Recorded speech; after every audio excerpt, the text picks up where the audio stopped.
নমস্কাৰ বন্ধুসকল, মই এতিয়া উপস্থিত হ'লোঁ মংগলদৈ ফেবাৰহাটৰ কাষত থকা ল কলেজ আৰু ল কলেজৰ কাষত থকা এইখিনি ঠাই গেৰিমেৰি বিদ্যানগৰ বুলি কয়। আৰু বন্ধুসকল, ইয়াতে এডাল সাপ ৰাতি দেখা পালে বাইদেউহঁতে, আৰু বাইদেউহঁতে দেখা পাই মোক ধুনীয়াকৈ মনত কৰিলে। আৰু এই দাদাহঁত আছে, ছাৰহঁত আছে, ধুনীয়াকৈ সাপ চাবৰ কাৰণে আহকচোন বাৰু দেখুৱাই দিওঁ একবাৰ। ছাৰ কেতিয়াবা চাই আছে সাপডাল? আমি আচলতে সেই সন্ধিয়া সাপডাল সোমাইছিলতো, সাপডাল কেতিয়া সোমালে একো গম পোৱা নাই। মানে কি গৃহস্থ মানুহ দেখিলে, দেখাৰ পিছত এই তাত আলমিৰাটোৰ তলত সোমাইছে। আৰু আমি তোমাৰ ভিডিঅ'বিলাক চাওঁ, তুমিতো অসমত এতিয়া ফেমাছ হৈ গৈছা, গতিকে তোমাৰ ভিডিঅ'বিলাক চাইছোঁ আৰু তোমাক আমাৰ লগে লগে মনত পৰে, সাপ বুলি ক'লে তোমাৰ মনত পৰে। আৰু এই সাপডাল আমি আচলতে মাৰিব পাৰিলোঁ হয়, বেছি কষ্ট নহ'ল হয়, কিন্তু এই অমাত জীৱ আৰু সাপ মানুহৰ উপকাৰী, গতিকে আমি সাপডাল নামাৰি আৰু তোমাক খবৰ দিছোঁ, ইয়াক ধুনীয়াকৈ উদ্ধাৰ কৰি লৈ গৈ তুমি আকৌ এটা নিৰাপদ স্থানত এৰি দিবা বুলি আমি ভাবিছোঁ। আৰু আপোনালোকক বহুত বহুত ধন্যবাদ জনাইছোঁ, কাৰণ সেই সাপডাল যে আপোনালোকে মাৰা মানে মানুহৰ ঘৰৰ ওচৰে পাঁজৰে যদি সাপ থাকে, আৰু ইয়াতেনো ক'ত যাব সাপডাল, বেছি জংঘল নাই, মানুহৰ ঘৰৰ ভিতৰত চুক ভেকুলী পায়, এই চুক ভেকুলী খাবৰ কাৰণে সাপ সোমায়। আৰু এতিয়া বন্ধুসকল বহুত কথা নকয়, আপোনালোকৰ হাততো সময় কম আছে, মোৰো হাতত সময় কম আছে, ধুনীয়াকৈ সাপডাল উদ্ধাৰ কৰিম আৰু আপোনালোককো দেখুৱাম ক'ত সোমাই আছে, কেনেকৈ সোমাই আছে, কি সাপ। আহক।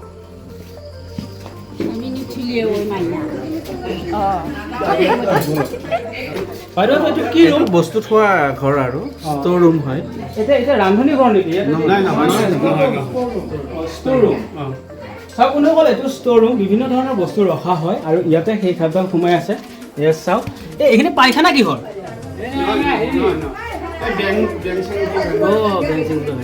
চাওক বন্ধুসকল, এইডাল সাপ আপোনালোকে দেখা পাই চিনি পাইছেই চাগে, এই সাপডাল হুলাবেৰীয়া সাপ। আৰু বন্ধুসকল, এই সাপডালৰ কালাৰটো বগা। আমাৰ হুলাবেৰীয়া সাপৰ 4টা প্ৰজাতি আছে, 4টা প্ৰজাতিৰ ভিতৰত এইটো এটা অন্যতম প্ৰজাতি। আৰু এতিয়া আমি এই সাপডাল ধুনীয়াকৈ উদ্ধাৰ কৰিম আৰু উদ্ধাৰ কৰি লৈ যাই ধুনীয়াকৈ জংঘলত এৰি দিম আৰু আপোনালোকক দেখুৱাম। গতিকে চাওকচোন বাৰু কেনেকুৱা বগা ধৰণৰ এই সাপডাল। সাপডাল কিন্তু ডাঙৰ আছে একাও। মই সাপডাল নেঙুৰটোহে দেখা পাই আছিলোঁ।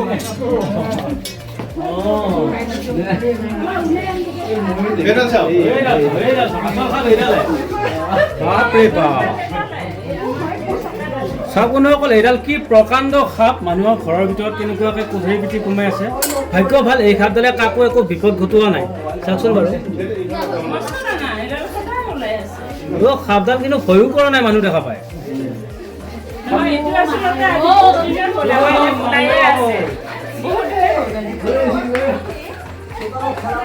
একো নকৰে দাদা, একো নকৰে।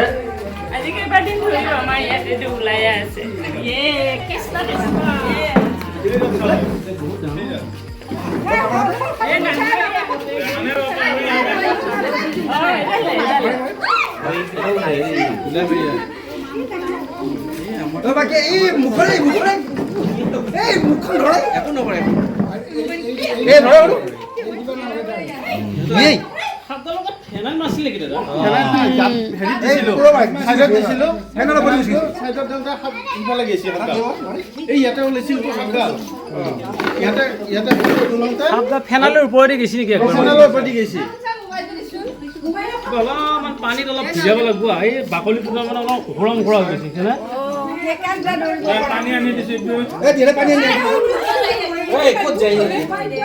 কেমেৰাত দেখা নাযায় বাকলিটো খোলা খোলা হোৱাটো। চাওক বন্ধুসকল, এইডাল সাপকে আমাৰ হুলাবেৰীয়া সাপ বুলি কয়, ইণ্ডিয়ান ৰেড স্নেক, সম্পূৰ্ণৰূপে অবিষাক্ত সাপ, নন ভেনমাছ স্নেক। আৰু বন্ধুসকল, এই সাপজনক আমাৰ গাঁৱলীয়া মানুহে খেতিয়কৰ বন্ধু বুলি কয়, কাৰণ এই বেং, নিগনি, এন্দুৰ, পঁইতাচোৰা এইবিলাক পথাৰত থাকে। সেইবিলাক পথাৰত থকাৰ কাৰণে এই সাপডালে পথাৰত গৈ বেং, নিগনি, এন্দুৰ, পঁইতাচোৰা এইবিলাক খায়। সেইকাৰণে আমাৰ গাঁৱলীয়া মানুহে এইডাল সাপক খেতিয়কৰ বন্ধু বুলি কয়, কিষাণ মিত্ৰ। মানে ফেনিয়াল লগাৰ কাৰণেহে মই সাপডাল থ'ম, নহ'লে মই সাপডাল নথলোঁ হয়। সাপডাল অলপমান দুৰ্বল হৈছে মানে। ফেনিয়াল সিফালে দিলোঁ,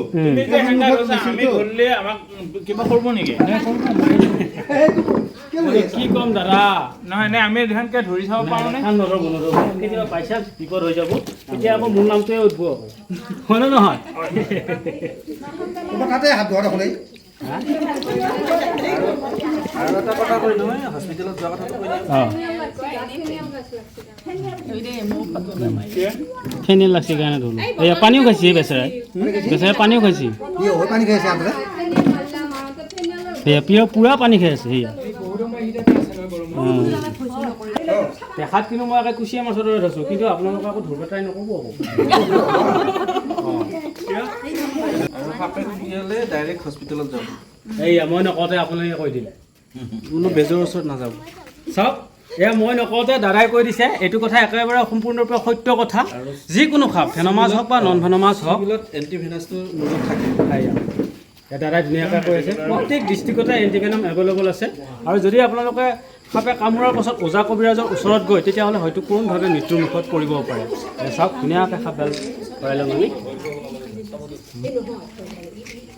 বা ইমান ঠাণ্ডা সাপ পাইছোঁ দেই এডাল একেবাৰে গোটেই ঠাণ্ডা সাপে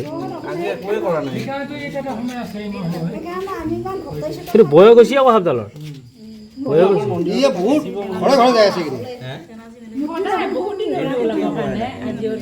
একেবাৰে বুজি পোৱা সাপ মানুহ নিচিনা কিছুমান সাপে বহুত শাস্তি কৰে কিন্তু সাপে একো শাস্তি কৰা নাই ইমান ধুনীয়া আমাৰ মন্দিৰ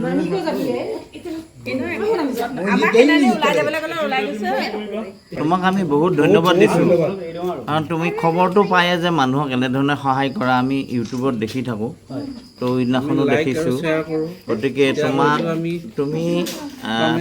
এটা সৰ্ববন্ধুৱে বুলিয়ে ক'ব লাগিব আৰু আমাৰ উপকাৰী মানুহ তুমি মোক মানুহে মানুহৰ বাবে দৰং অসমৰ তৰফৰ পৰা মানুহে মানুহৰ বাবে সেইটো গোটতো আছোঁ আমি যাই নহওক তোমাৰ ভৱিষ্যত তোমাৰ পৰিয়ালৰ ভৱিষ্যত আমি কামনা কৰিলোঁ আৰু এনেকৈ খবৰ পোৱা মাত্ৰকে তুমি আহি আমাক এনেকুৱা বিপদ আমি সাপ দেখিলে ভয় লাগে এনেকুৱা বিপদৰ পৰা ৰক্ষা কৰিব বুলি আমি ভৱিষ্যতে আশা ৰাখিম মই যদি ভালে থাকোঁ আপোনালোকক নিশ্চয় সহায় কৰিম খালি মালিকে ৰখাটো মালিকৰ দায়িত্ব নে কি কয় জন্ম মৃত্যু বিবাহ এইকেইটা একেবাৰে কোনো লোকচান ক'ব নোৱাৰে এইকেইটা অকল মালিকৰ হাততহে আছে যদি মালিকে ভালে ৰাখে আপোনালোকৰ নিশ্চয় উপকাৰ কৰিম আপোনাৰ লাগিব উপকাৰ হ'ব নমস্কাৰ বন্ধু বান্ধৱীসকল এই সাপডাল আমি উদ্ধাৰ কৰি লৈ আহিছিলোঁ ল' কলেজৰ ওচৰৰ গেৰিমেৰী বিদ্যানগৰৰ পৰা এতিয়া আমি এই সাপডাল ৰিলিজ কৰি দিম মানুহৰ ঘৰৰ ভিতৰত প্ৰৱেশ কৰি আহিছিলে মানুহক অশান্তি দি আহিছিলে সেইকাৰণে আমি এই সাপডাল উদ্ধাৰ কৰি আনি এতিয়া জংঘলত মুকলি কৰি দিম